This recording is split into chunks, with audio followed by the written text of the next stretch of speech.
Et lorsqu'on va faire les tests, on va voir que tu es malade. Tu vois que c'est le matériel qu'on achète aussi avec l'argent.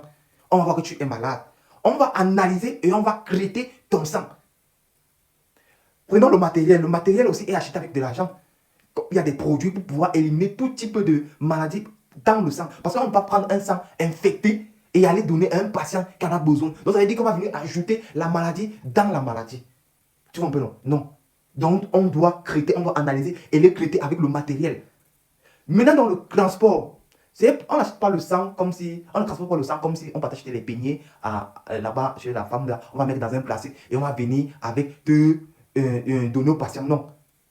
Il y a tout un matériel qui est utilisé une seule fois. Lorsqu'on transporte ton sang à l'intérieur, dès qu'on décharge, on te place ta perfusion, on te transmet ton sang, le matériel là est jeté.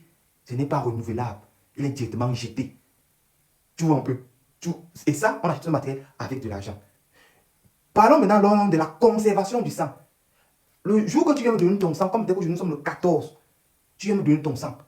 Ton sang a une date limite.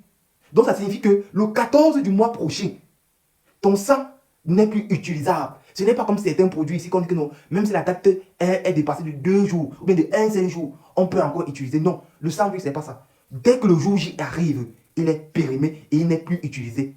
Donc ça veut dire qu'on va jeter. Et tu as parlé dans ta vidéo que non, on donne seulement les petits pains, les petits trucs. Prenons le cas que vous êtes peut-être que 1000 personnes qui décident donc de donner leur sang. Et qu'en retour, on va vous donner le pain avec le lait, tout ça. Nous, on ne voit pas une personne, mais on voit 1000 personnes. Ça signifie qu'on a acheté même peut-être les pains pour 1000 personnes. Et prenons le cas que le pain coûte 150 francs. Ça signifie qu'on va acheter 1000 pains multiplié par 150 francs. Tu vois combien ça fait? Tu parles des sardines, tu parles des laits. Vous êtes 1000. Fais tout ça, fais toute cette somme fois 1000 personnes qu'il faut donner. Et peut-être dans mon pays, tu as qu'en Côte d'Ivoire, en écoutant le son de ta voix, tu es en Côte d'Ivoire. Dans mon pays, on donne souvent de l'argent à certaines personnes. Donc, essayez d'imaginer 1000 personnes. Prenons peut-être le cas simple, un petit cas simple, 5000 francs, fois 1000 personnes. Tu vois ce que ça fait. Tu vois la somme que ça donne. Et sachant que dans ces 1000 personnes, et selon que le sang a un temps, ce n'est pas un temps très beaucoup, c'est un temps limite, un petit temps comme ça, un mois juste. Imagine que toi tu viens me donner ton sang, il a fini de créer tout ça, il a fini de dépenser sur ton sang, il y a d'abord à toi.